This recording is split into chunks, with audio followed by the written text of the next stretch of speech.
Assalamualaikum warahmatullahi wabarakatuh. A'udzu billahi minasy syaithanir rajim. Bismillahirrahmanirrahim. Alhamdulillahi rabbil alamin. Hamdan yuwafi ni'amahu wa yukafi'u mazidah. Ya Rabbana lakal hamdu kama yanbaghi li jalali wajhika wa 'azimi sultanik. Wassalatu wassalam ala ahabbin nasi ilaina sayyidil awwalin wal akhirin sayyidina Muhammad wa ala alihi wa sahbihi ajma'in. Subhanaka la ilma lana illa ma 'allamtana innaka antal alimul hakim. Wa la hawla wa la quwwata illa billahil aliyyil azim. Allahumma aftah 'alaina hikmataka wanshur 'alaina rahmataka ya dzal jalali wal ikram. Allahumma akhrijna min dhulumatil wahm وأكرمنا بنور العلم وافتح علينا أبواب فضلك وانشر علينا من خزائن رحمتك برحمتك يا أرحم الراحمين. اللهم بك أصبحنا وبك أمسينا وبك نحيا وبك نموت وعليك نتوكل وإليك النشور. أصبحنا وأصبح الملك لله والحمد لله رب العالمين. اللهم إنا نسألك خير هذا اليوم فتحه ونصره ونوره وبركته وهداه. اللهم إنا نسألك خير هذا اليوم وخير ما فيه وخير ما قبله وخير ما بعده. ونعوذ بك من شر هذا اليوم وشر ما فيه وشر ما قبله وشر ما بعده. Ya Allah, dengan Engkau saja kami berada di waktu pagi dan kami berada di waktu petang. Ya Allah, kurniakanlah kepada kami kebaikan ini hari, kebaikan yang ada di dalamnya, kebaikan yang sebelumnya dan kebaikan yang selepasnya. Ya Allah, lindungikanlah kami daripada kejahatan ini hari, kejahatan yang ada di dalamnya, yang sebelumnya dan yang selepasnya. Rabbana atina fid dunya hasanatan wa fil akhirati hasanatan wa qina adzabannar. Walhamdulillahi rabbil alamin. Alhamdulillah, syukur kita kepada Allah Subhanahu wa taala, kerana Allah Subhanahu wa taala sahajalah yang mengaturkan sekalian pekerjaan, yang menyusung, yang memperlakukan semua perkara. Maka dia menyusung terhadap kita perkara-perkara yang jadi kebaikan bagi kita. Alhamdulillah. dia menggerakkan kita ke arah perkara yang dia suka dan redha. Lebih-lebih lagi ke arah yang memudahkan kita ke jalan syurga dia. Alhamdulillah. Maka di antara jalan yang memudahkan kita kepada syurga dia, iaitu dia menjemput, menghadirkan kita ke rumah dia, mengadakan bagi kita majlis-majlis yang memudahkan kita ke syurga. Alhamdulillah. Kita harap bahawasanya majlis kita di pagi yang barakah ini jadi satu majlis yang memudahkan kita sampai kepada rahmat dia, sampai kepada syurga dia. Amin ya rabbal alamin.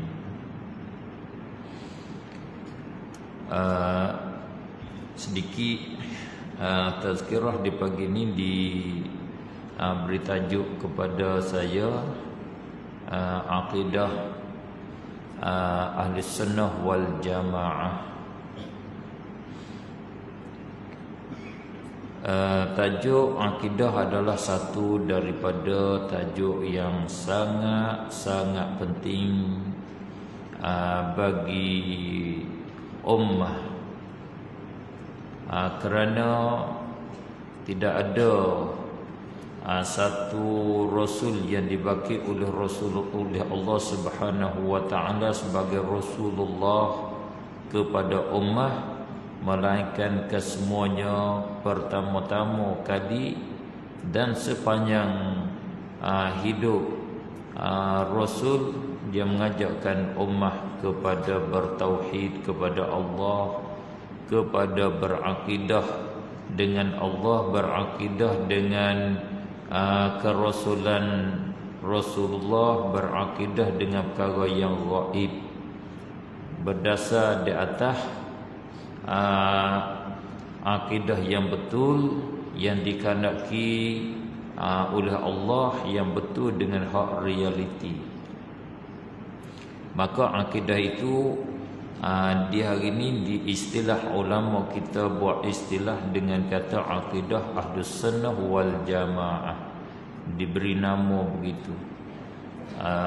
Di sana banyak akidah-akidah ummah, akidah-akidah yang lain daripada akidah Ahlussunnah wal Jamaah boleh kita pukul rata dengan kata ada penyelewengan, ada kesesatan. Lebih-lebih lagi penyelewengan yang sampai kepada peringkat kekufuran. Wal'iyadzabillah. Pentingnya akidah di dalam masa di dalam agama, kerana segala ibadat sah dia dan tidak sah dia, diterima dan tidak diterima, syarat yang pertamanya terhenti di atas betul akidah. Syarat seorang itu akidah dia tidak menyeleweng dan tidak sesat sampai kepada peringkat kekufuran. Kerana kalau kita belajar di dalam fiqh kita, syarat sah solat kena Islam, syarat sah puasa kena Islam, syarat sah haji kena Islam. Itu kesemuanya ibadat kepada Allah mesti kena Islam kesemuanya. Maka Islam, bila kata Islam, ialah iman.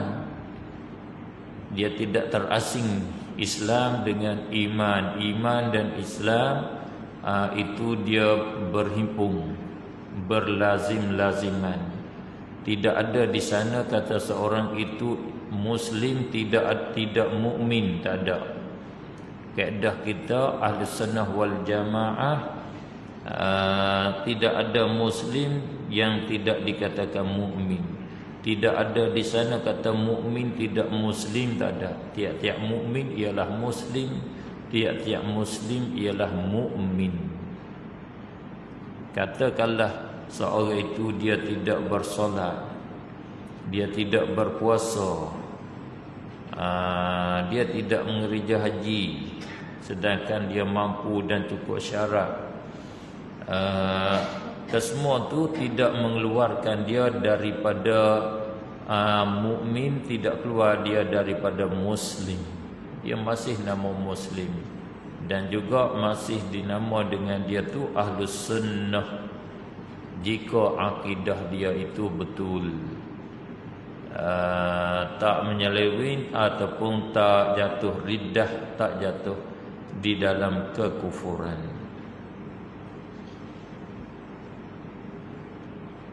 Tapi kadang kita jadi keliru sikit dengan sebab mengelirukan, iaitu bila kita tidak ikut sunnah, dengan mana kita tinggal apa yang dibuat oleh Rasulullah sallallahu alaihi wasallam. Apabila kita mengerja perkara yang tidak dikerja oleh Rasulullah, dikatakan kita itu keluar daripada ahli sunnah wal jamaah. Dikata begitu. Sepitah lalu sekaligus kita rasa betul juga, dengan nama ahli sunnah. Ahli sunnah ni orang yang mengikut sunnah. Ikut sunnah bila tak buat apa yang dibuat oleh Rasulullah, nama tidak ikut sunnah. Bila kita buat apa yang tidak dibuat oleh Rasulullah, nama kita menyalahi dengan sunnah. Maka tak munasabah, tak betul lah nama kita ahlus sunnah. Nampak juga sepitah lalu. Tetapi kaedah Nabi, kaedah agama yang ulama kita faham daripada Al-Quran, yang dipaham daripada hadis-hadis Nabi, bahkan dikatakan sunnah Nabi lah, sunnah Nabi betul-betul. Nabi tidak menghukumkan seseorang yang menyalahi dengan dia itu keluar daripada sunnah, dengan makna orang itu sesat, orang itu jadi kufur. Tidak. Cuba kita tengok seorang sahabat Rasulullah sallallahu alaihi wasallam tanya Rasulullah, "Ya Rasulullah, apa ni, aku ni khabar kepada aku daripada Islam, aku nak berpegang dengan dia." Kemudian bila Rasulullah cerita hak Islam, dia kata dia disemaya 5 waktu, puasa Ramadan, dia keluar zakat, dia mengerja haji, dia tidak melebih daripada tu. Rasulullah cerita kepada dia, kata semaya 5 waktu, puasa Ramadan, mengeluarkan zakat, buat haji. Tak ada hak lain daripada tu. Malaikat kalau mau nak buat lain daripada tu, mengerja sunat. Jawab dia, demi Allah, aku tak melebih daripada tu, aku nak buat banyak tu saja. Rasulullah kata, aflaha in sadaqa. Beruntung dia kalau dia benar. Betul-betul kalau dia benar begitu, dia buat semaya 5 waktu saja, puasa Ramadan saja, dia sudah beruntung, dia sudah berjaya, dia masuk di dalam ahli syurga. Maka hadis itu menunjuk bahawasanya bila buat 5 saja, mana tak ikut sunnah Rasulullah sepenuhnya. Rasulullah selalu dia berpuasa seminggu, paling kurang 2 hari, Senin, Isnin dan Khamis. Dan banyak lagi puasa-puasa Rasulullah dan semaya-semaya Rasulullah, banyak lagi semaya malam Rasulullah.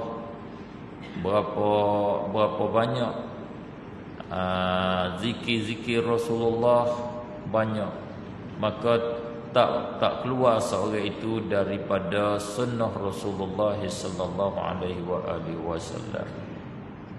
Banyaklah. Sebab tu ulama kita dia buat kesimpulannya, bila seorang itu terima di dalam hati dia, mengaku di dalam hati dia dengan apa yang didatang oleh Rasulullah sallallahu alaihi wasallam, yang Rasulullah mendatang kata wajib, dia terima kata wajib.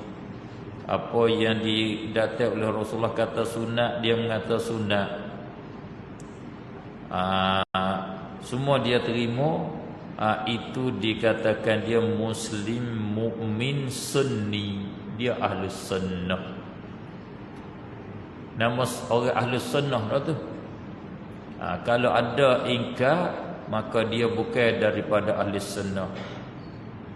Lawan bertetap bakai hadis Rasulullah atau bakai Al-Quran, dia bukan daripada ahli sunnah. Keluar dah lah. Tak terima apa yang didatang oleh Rasulullah sallallahu alaihi wasallam, wala satu pun. Terbitlah daripada ahli sunnah. Seperti Khawarij, dia semaya, dia puasa, semaya banyak, tak tinggal semaya. Kalau Rasulullah kata kalau mu nak bani semaya dia dengan semayamu, tak boleh banyak semaya dia. Kalau kamu nak bani puasa kamu dengan puasa mereka, tak boleh lebih puasa dia. Dia baca Quran, kuat dia. Tetapi orang itu keluar daripada agama yang rukuna minad din, mereka keluar daripada agama sebagaimana keluar anak panah daripada busuran. Sebab mereka ingkar sebahagian daripada apa yang disampaikan oleh Rasulullah sallallahu alaihi wasallam, termasuk di dalam jumlah mereka yu'minuna bi ba'dil kitab wa yakfuruna bi ba'd, beriman dengan setengah kitab, ingkar dengan setengah yang lain. Oleh itu ahli sunnah lah yang betulnya. Kerana ahli sunnah dia beriman dengan sekalian kitab, dia beriman dengan sekalian hadis Rasulullah sallallahu alaihi wasallam. Dia tidak tinggal satu pun. Dan yang paling penting, dia ahli sunnah, dia ikut sunnah Rasulullah. Maksud saya dengan kata dia ikut sunnah Rasulullah, ikut tariq, jalan, cara, bentuk, setai hak Rasulullah sallallahu alaihi wasallam. Itu hak penting sekali. Yang penting kita nak faham kata ahli sunnah, kerana kita di hari ini kadang kita terkeliru. Cabaran kita setengah pada cabaran kita di hari ini, ahli sunnah ini mengelirukan, dikesamarankan. Jadi kesamaran tak terang nampak yang dibawa oleh ulama kita ni bukan ahli sunnah. Yang disampaikan oleh Imam Nawawi ni bukan ahli sunnah. Yang disampaikan oleh Imam Al-Baihaqi bukan ahli sunnah. Yang disampaikan oleh Imam Syafi'i, Imamul Haramain, Imam Al-Ghazali bukan ahli sunnah ni. Tak betul nampaknya. Sebab apa? Sebab mereka ini mendatangkan beberapa perkara yang nampaknya bercanggah dengan hadis Rasulullah sallallahu alaihi wasallam. Maka setengah daripada cara kita nak faham kata ahli sunnah, nak faham orang ikut sunnah, nombor satunya orang yang ikut sunnah Nabi. Apa maksud ikut sunnah Nabi? ikut cara Nabi, setai Nabi di dalam agama, di dalam memahami agama. Sebab tu dinamo Ahlus Sunnah tu.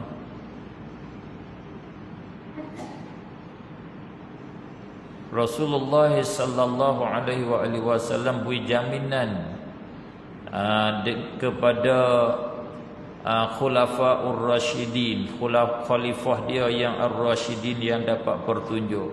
Alaikum bisunnati wa sunnatil khulafair rasyidin al-mahdiyyin min ba'di. Kerana Rasulullah beri jaminan saing kepada khalifah dia itu, kerana khalifah dia itu faham dengan sunnah dia. Apa sunnah Rasulullah, apa selebih Rasulullah.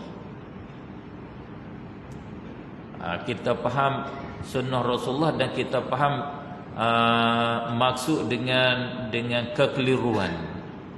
Kita maklum kekeliruan yang ada pada kita, yang ada pada hari ini, iaitu ahli sunnah ni buat apa yang dibuat oleh Rasulullah sallallahu alaihi wasallam, dan kita kena tinggal apa yang ditinggal oleh Rasulullah.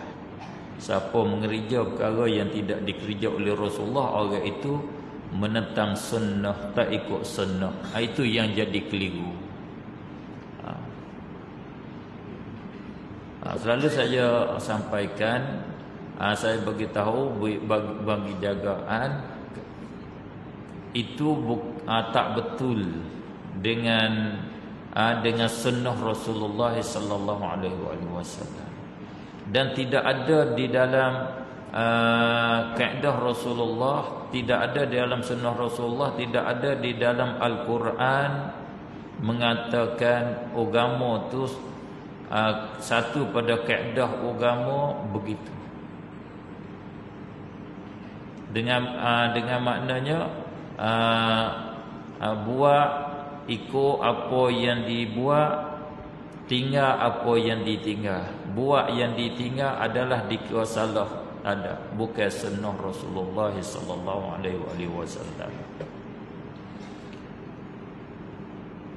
Rasulullah sunnah dia, perkara yang dia tak buat, bila dikerja oleh orang yang lain, dia tilik, dia tengok. Kalau perkara tu perkara jadi kebaikan, perkara itu tidak bertentangan dengan kaedah dia, tak bertentangan dengan ajaran dia, tak bertentangan dengan Al-Quran, dia tidak tolak, dia terima, dia tak hukum kata sesat. Itu nama dia silibus kau boleh, manhaj kau boleh, cara Rasulullah di dalam menyampaikan agama atau dalam memahami agama. Rasulullah buat kaedah dia begitu. Faham hak ni satu. Kamar dia kita pergi kepada akidah ahli sunnah pun begitulah, sama je. Makna macam mana? Maknanya yang jadi keliru bagi kitanya, perkara yang tidak dibuat oleh Rasulullah adalah salah, tak boleh kita nak buat. Dilabelkan dengan kata bid'ah dhalalah. Tak begitu. Maklum bagi kita begitu di hari ini. Tetapi bila kita kembali kepada sunnah Rasulullah yang sebenar, tak begitu. Buktinya sahabat-sahabat Rasulullah berapa ramai dia mengerjakan perkara yang tidak dibuat oleh Rasulullah di masa hidup Rasulullah sallallahu alaihi wasallam. Depan Rasulullah mengetahui Khulafaur Rasyidin, pak khalifah ni, dia buat mengerja semua ada kerja perkara yang tidak dikerja oleh Rasulullah sallallahu alaihi wasallam. Perkara besar-besar. Perkara yang sangat-sangat besar, kalau dengan kaedah kata perkara tidak dikerja oleh Rasulullah bid'ah dalalah, mereka itu kerja bid'ah dalalah betul-betul lah. Mana satunya maklum, sahabat Rasulullah sallallahu alaihi wasallam dia periksa tentang perbuatan Rasulullah, mereka nak ikut, nak tiru dengan secara sepenuhnya. Dia pergi cek ibadat Rasulullah. Ada 3 orang, dia pergi tengok Rasulullah, cara Rasulullah gerak, Rasulullah ibadat macam mana. Maka dia dapati ibadat Rasulullah ni sangat-sangat tinggi. Maka dia 3 orang ni nak bersama pengkat dengan Rasulullah. Seorang daripadanya dia kata, demi Allah dia nak puasa selama-lama. Dia nak puasa dengan keadaan tegak berdiri di tengah panas, di dalam panas matahari. Sebab kalau puasa biasa ni nak lawan Rasulullah tak boleh lagi. Nak tanding dengan puasa Rasulullah tak boleh. Kena puasanya dengan duduk di dalam panas matahari serta duduk tegak situ. Dia nazar nak puasa begitu. Seorang tu dia nak semaya malam, nak ambil semaya malam tak mau tidur. Seorang tu aku tak mau kahwin, tak saya kahwin. Sebab kahwin tu mengganggukan ibadat.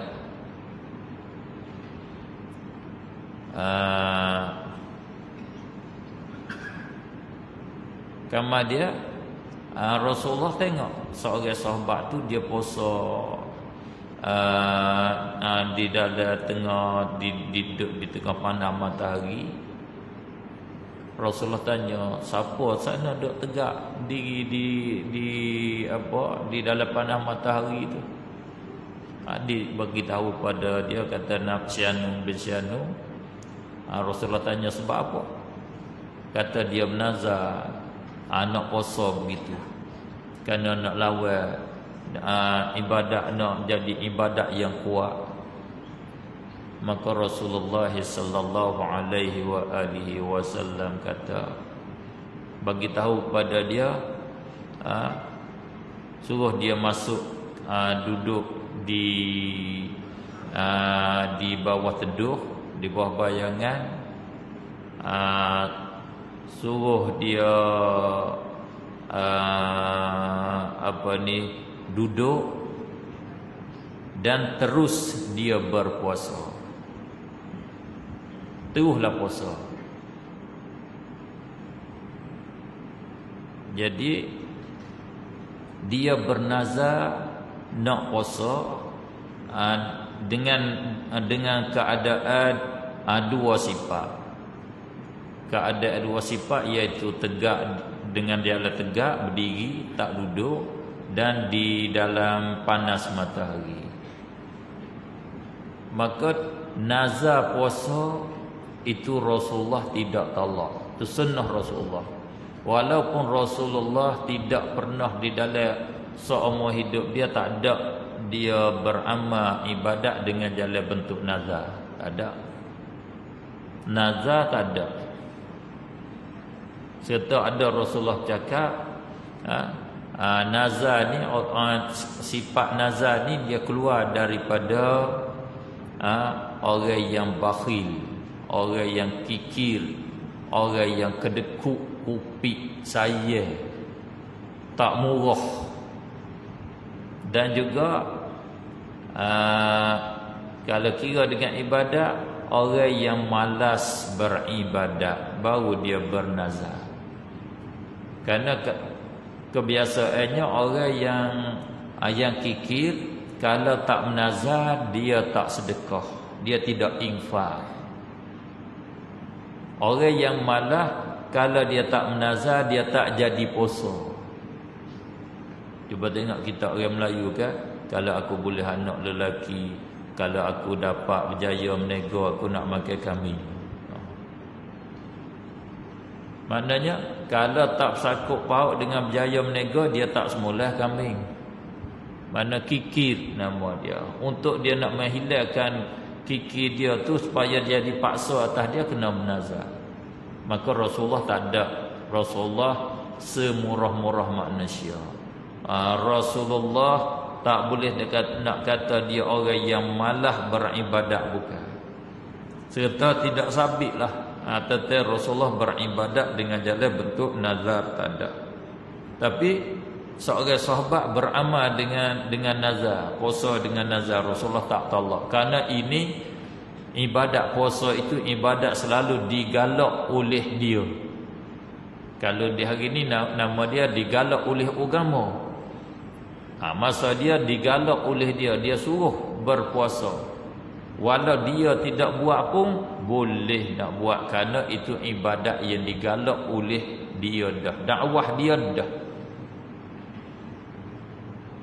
Bila menazar tak mau kahwin, itu bertentangan dengan ajaran dia. Dia kata tak boleh, dia kata aku berkahwin.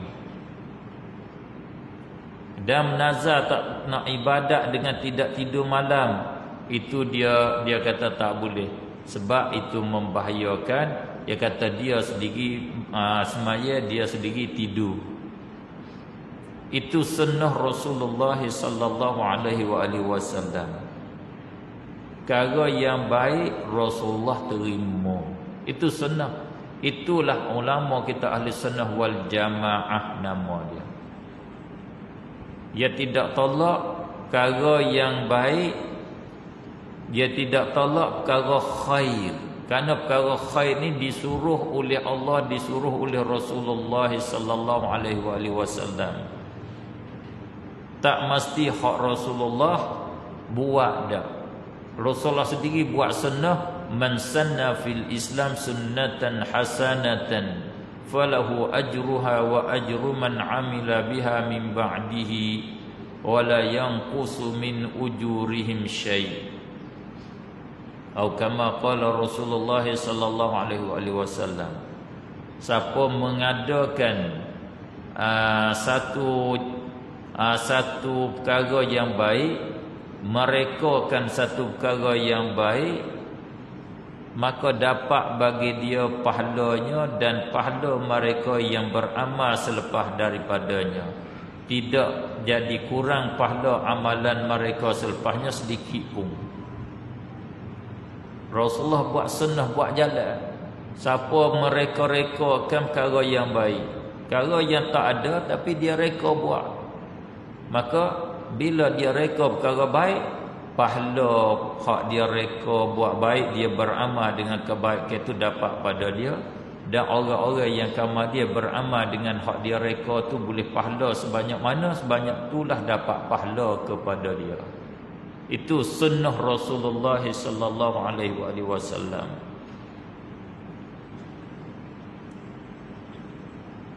Sayyidina Abu Bakar radhiyallahu taala anhu ada mengerjakan perkara yang tidak dikerja oleh Rasulullah berapa banyak. Sayyidina Umar radhiyallahu anhu ada buat perkara yang tidak dikerja oleh Rasulullah berapa banyak.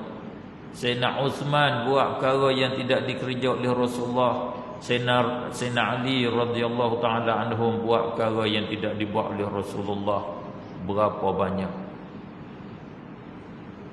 Bahkan sebahagian daripada sahabat semasa Sayyidina Abu Bakar nak buat hak Rasulullah tak buat tu, ingkar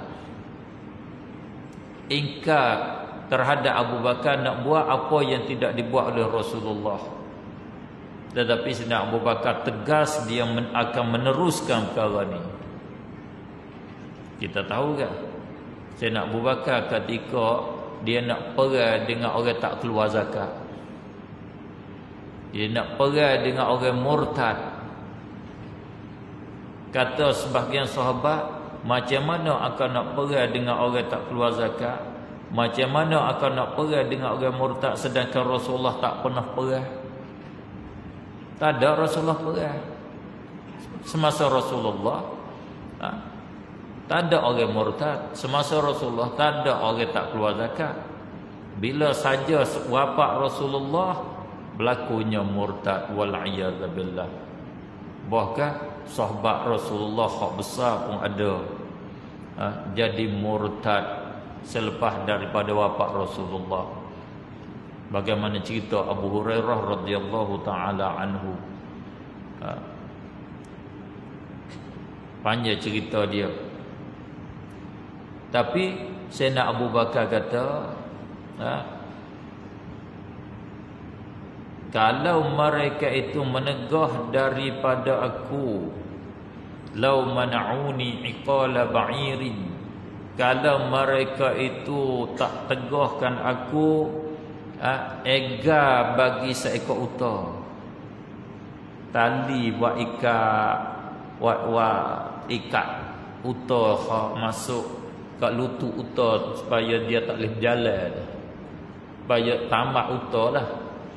Cara tambah unta ni dia masukkan tali seperti orang Arab letak atas kepala dia, hitam anak jaga serban daripada jatuh tu. Dia panggil hari ni panggil ega. Asal ega tu tali tu buat ikat selit masuk di dalam lutut unta. Bila dia lipat masuk tu dia tak boleh buka kaki. Dia duduk kat situ lah. Sebagai kunci dia, kunci unta, tak boleh dia berjalan, tak boleh dia bangun berjalan. Kalau mereka itu tak bagi hak ni pun, Abu Bakar kata, tak usah kata tak bagi unta, tak bagi kambing, tak bagi zakat, laqataltuhum nasya, aku nak perang akan mereka itu, aku perang. Sayyidina Abu Bakar tegas begitu. Sebab apa? Sayyidina Abu Bakar baca hadis Rasulullah sallallahu alaihi wasallam. Dia kata kerana Rasulullah sallallahu alaihi wasallam kata, umirtu an uqatilan nasa hatta yashhadu an la ilaha illallah wa anna muhammadar rasulullah wa yuqimus salah wa yu'tuz zakah. Rasulullah kata, Allah suruh aku berperang dengan manusia sehingga mereka itu mengucap dua kalimah syahadah, sehingga mereka itu bersolat sembahyang, sehingga mereka itu mengeluarkan zakat. Bukan kata berperang ni kerana tidak mengucap dua kalimah syahadah saja. Kalau tak solat pun perang, kalau tak keluar zakat pun perang. Itu hadis Rasulullah sallallahu alaihi wasallam. Orang ni sudah masuk di dalam hadis Rasulullah, dia tidak tunai zakat, boleh berperang walau Rasulullah tak berperang sekalipun. Duduk di bawah kaedah umum, duduk di bawah perkataan kulli, duduk di bawah perkataan jami'ah, kata qaulun jami', kata yang merakumi, kata yang luas, duduk dalam tu satu-satu daripada hak tu dah, walaupun tidak dikerja oleh Rasulullah. Duduk di bawah tu, duduk di bawah kata umirtu an uqatilan nas hatta yashhadu hingga akhir itu. Seperti khair, kebaikan, dia duduk di bawah firman Allah, waf'alul khaira la'allakum tuflihun. Buatlah kamu akan kebaikan, tentu kamu beruntung. Tetap kamu beruntung, tetap kamu bertuah. Maknanya kebaikan itu kata yang luas, kata yang umum. Apa hak masuk di dalam kata khair, teruskanlah. Karena itu arahan daripada Allah, suruhan daripada Allah, galakkan daripada Allah. Itulah galakkan agama. Rasulullah kerja dia suruh orang buat baik, tegah mungkar. Bila kata khair boleh, itulah sunnah Rasulullah sallallahu alaihi wasallam. Bila Sayyidina Abu Bakar radhiyallahu taala anhu baca hadis tersebut, Semua sahabat boleh terima. Faham sebahagian pada sahabat sekaligus dia faham silap juga. Dia takut nak buat perkara besar ni, perkara tidak dikerja oleh Rasulullah, rasanya lawan dengan Rasulullah. Tetapi hak betul sunnah Rasulullah, apa yang dipaham oleh Sayyidina Abu Bakar, serta jadi ijma' sahabat. Tidak ada sahabat yang ingkar Sayyidina Abu Bakar kerja, iaitu perang dengan orang murtad. Sayyidina Abu Bakar hipung Al-Quran yang tidak dihipung oleh Rasulullah. Pada awalnya sahabat, sebahagian pada sahabat, khususnya sahabat Sayyidina Abu Bakar suruh hipung, tak boleh terima juga kerana Rasulullah tak buat. Tetapi Sayyidina Abu Bakar dia hujah, kata perkara ni khair, perkara ni khair, perkara baik, hipung Quran ni khair. Wallahi innahu khair, demi Allah perkara ni khair.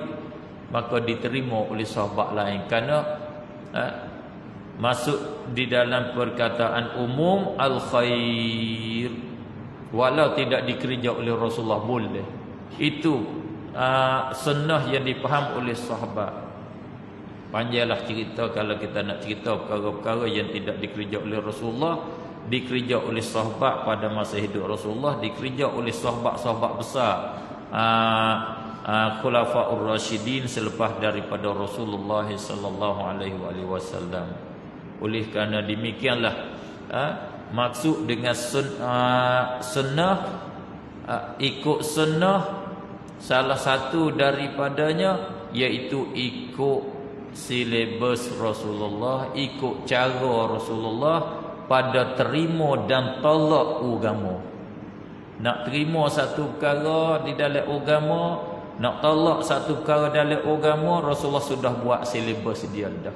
Bila ikut silibus Rasulullah ni, itulah nama Ahlus Sunnah. Menyalahi dengan silibus Rasulullah ni lah nama Ahlul Bid'ah. Nama dia itu Ahlul Bid'ah. Di dalam akidah Rasulullah sallallahu alaihi wasallam, di dalam memahami ayat Allah, ada silibus dia, silibus Rasulullah. Di antara silibus yang besar jadi cabaran pada hari ininya, iaitu takwil ayat-ayat Allah Subhanahu wa taala.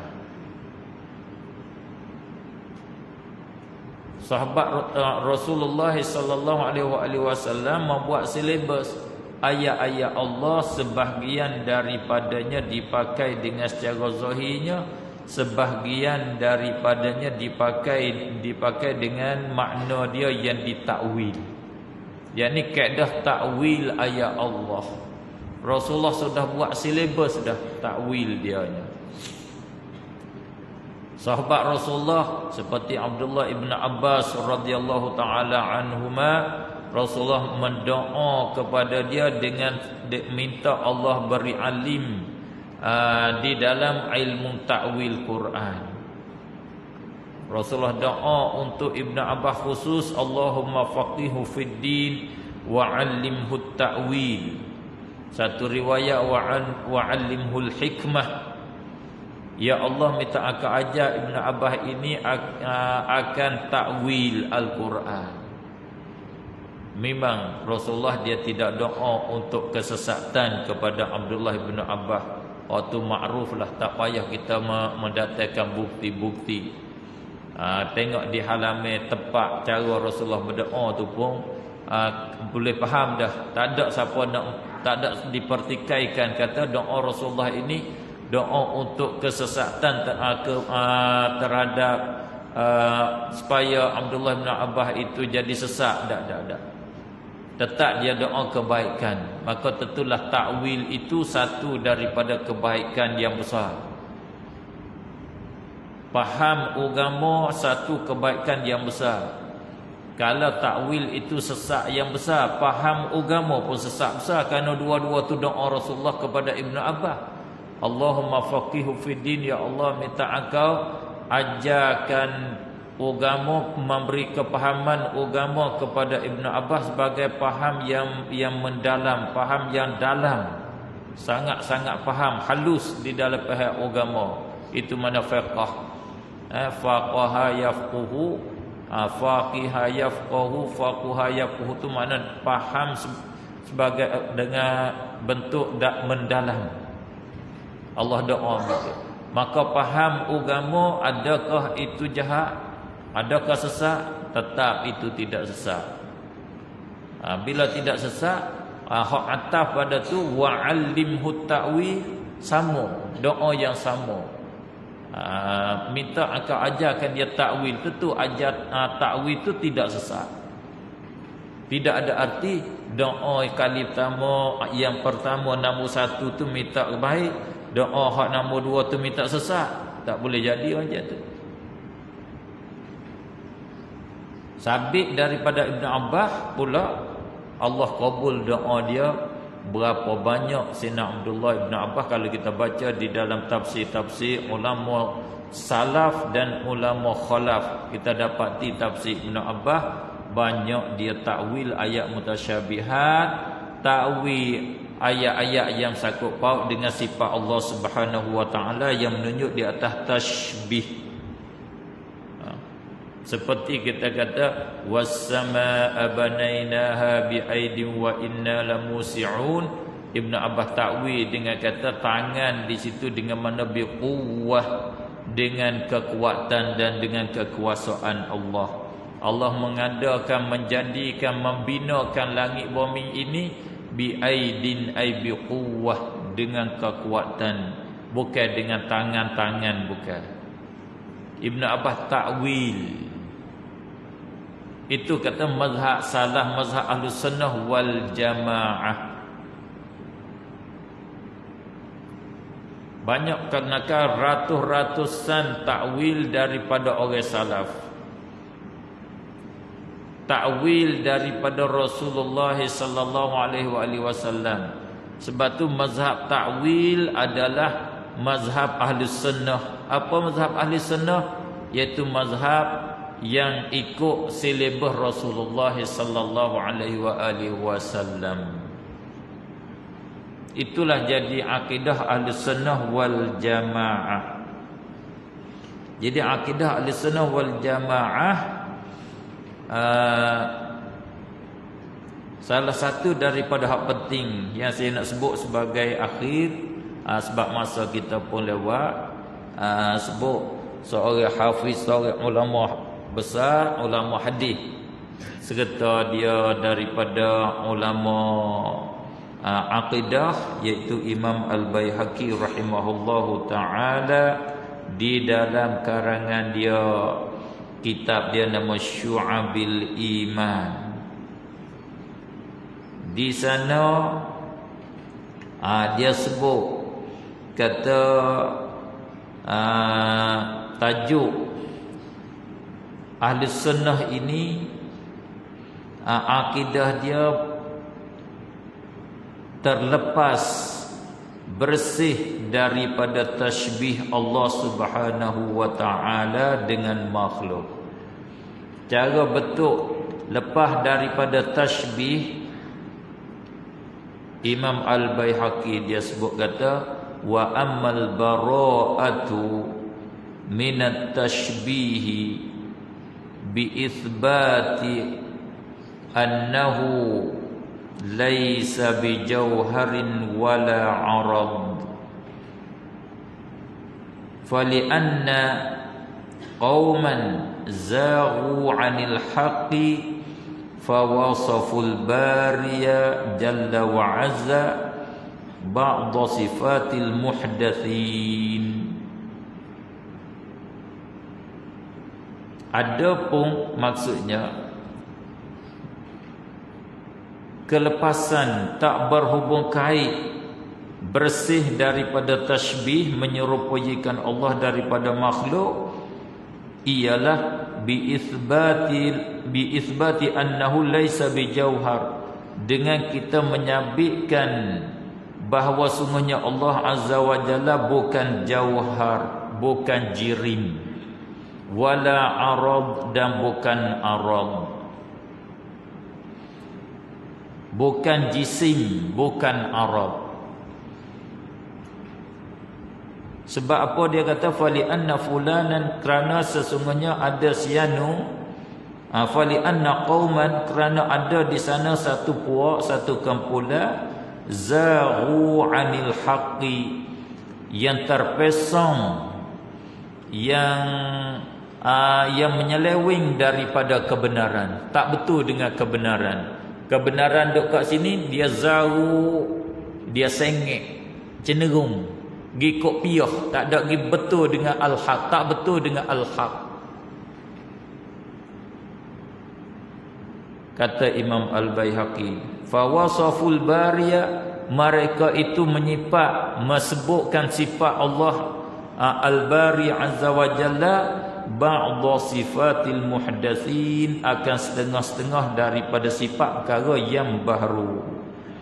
Faminhum, sebahagian daripada mereka, man qala, mereka yang berkata innahu jauhar, Allah itu jisim, seperti Muhammad bin Karram, dia kata Allah jismun, Allah jisim. Seperti Ibn Taymiyah, hak kama dia daripada Imam Baihaqi. Muhammad bin Karram dulu daripada Imam Baihaqi sikit. Mereka itu, Imam Baihaqi ni sebut tetap orang yang sesat daripada ahli sunnah mengatakan Allah jauhar. Wa minhum man qala innahu jism, setengah daripadanya mereka yang mengatakan Allah itu jisim. Wa minhum man ajaza an yakuna 'alal 'arsy qa'ida, sebahagian daripada mereka yang cenderung, yang sengit, yang salah, yang tak betul itu, mereka itu mengharuskan. Wa minhum man ajaza an yakuna 'alal 'arsy qa'ida, mereka yang menghukum harus, boleh Allah itu duduk di atas arasy. Itu sifat muhdatsin yang disebut oleh Imam Al-Baihaqi. Kata Imam Al-Baihaqi selanjutnya, kullu dzalika fi wujub ismil kufri liqailihi kat ta'til wa tasyrik wal iyadza billah. Kesemua yang demikian itu adalah terjatuh di dalam pastinya nama kufur bagi yang mengatakannya.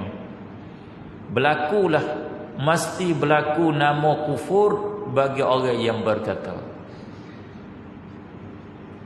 Itu akidah Ahlus Sunnah, tajuk hubung kait sebahagiannya.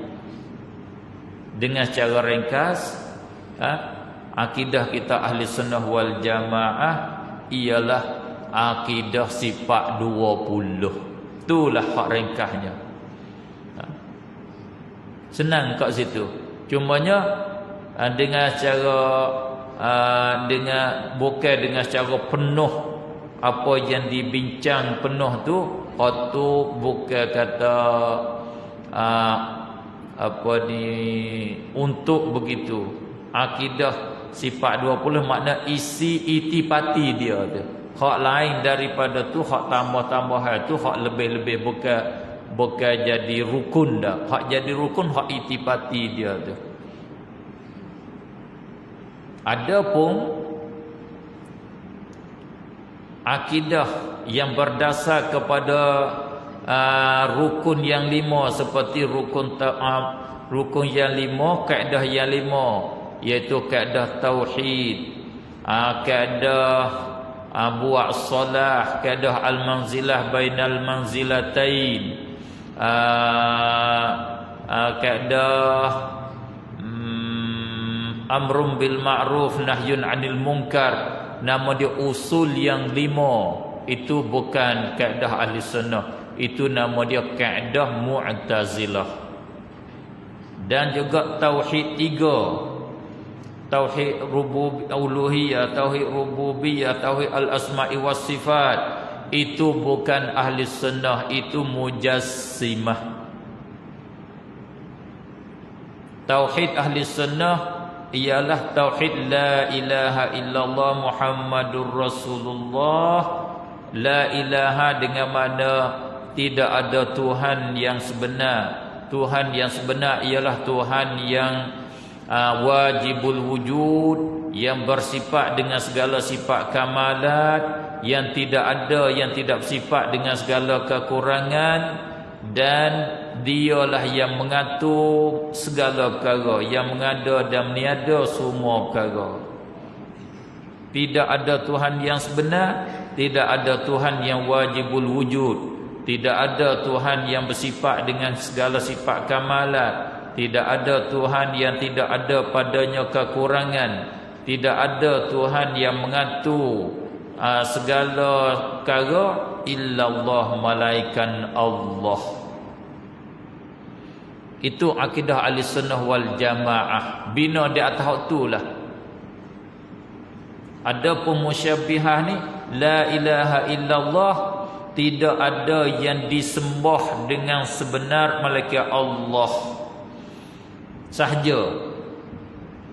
Makna ilaha tu tidak ada Tuhan yang disembah dengan sebenar melainkan Allah. Adapun mengatur alam, mengatur segala perkara tak masuk di dalam makna ilah. Bukan ilah, fatur Rabb dia kata. Ilah tu iaitu yang disembah saja. Adapun mengatur kena kata Rabb. Kita ahli sunnah bila kata ilah di dalam Al-Quran yang dikehendaki oleh Allah, yang dikehendaki oleh Nabi, mencantumkan kedua-dua makna. Mencantumkan makna yang disembah dan lagi pula yang jadi tuan dan mengatur sekalian alam, yang termasuk di dalam kata bersifat dengan sifat ketuhanan, sifat dengan kesempurnaan. Bukan sifat dengan kata ibadah saja dak, ma'budiyah saja dak. Dia bersifat dengan kata rububiyah, dengan makna malikiyah, bersifat dengan makna mutasarrif, tasarruf yang mengaturkan, bersifat dengan tadbir, mengaturkan sekalian alam, mengadakan sekalian alam. Itulah akidah ahli sunnah dengan secara ijmal. Seperti yang saya kata tadilah, kita ada kaedah kita ahli sunnah wal jamaah, ada kaedah di sana, ada kaedah Mu'tazilah di dalam menyampaikan akidah. Ada di sana kaedah musyabbihah. Kaedah Mu'tazilah dia guna 5 rukun. Rukun Mu'tazilah.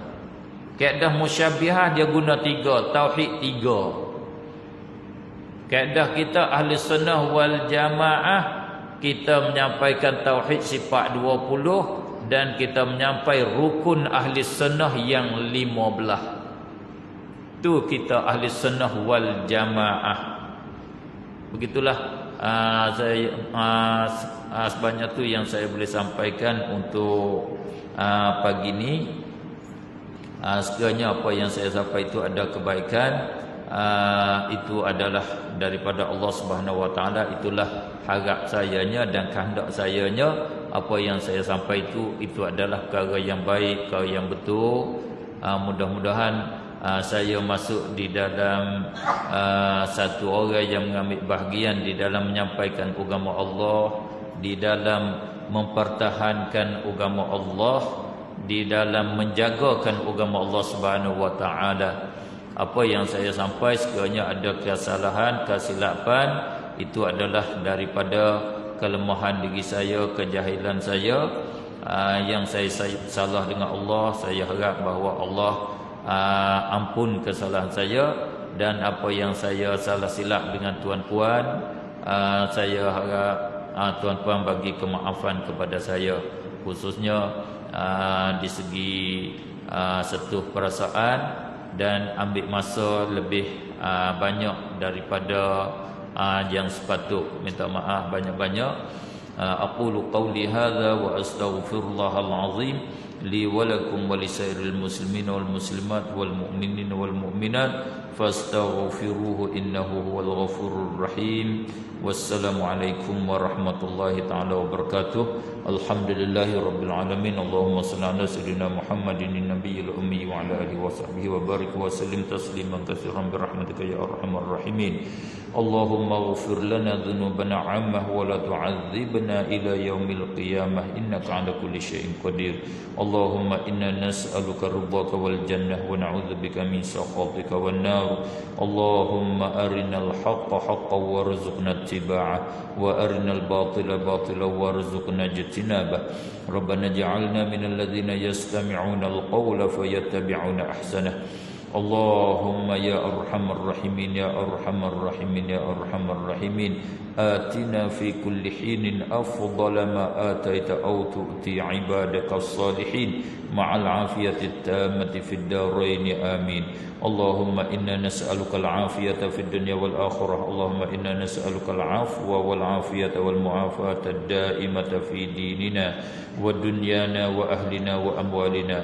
Allahumma astur auratina wa amin rawatina. Allahumma ihfazna min bayni aydina wa min khalfina wa an aymanina wa an shama'ilina wa min fawqina wa na'udzu bi'azamatika an nughtala min tahtina. Rabbana atina fid dunya hasanatan wa fil akhirati hasanatan wa qina adzaban nar. Wa sallallahu wa sallama ala sayyidina Muhammadin wa ala alihi wa sahbihi ajma'in. Walhamdulillahi rabbil alamin. Subhanakallahumma wa bihamdika asyhadu an la ilaha illa anta astaghfiruka wa atubu ilaik.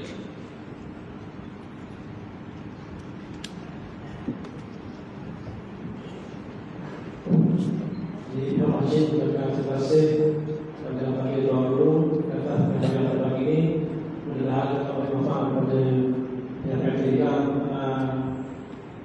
Betul-betul pada pagi ini kita fokuskan untuk pada yang dijanjikan oleh Tuan Guru di tahun ini diisikan tahun-tahun itu dan yang pasti itulah profesional ada di kepada orang tua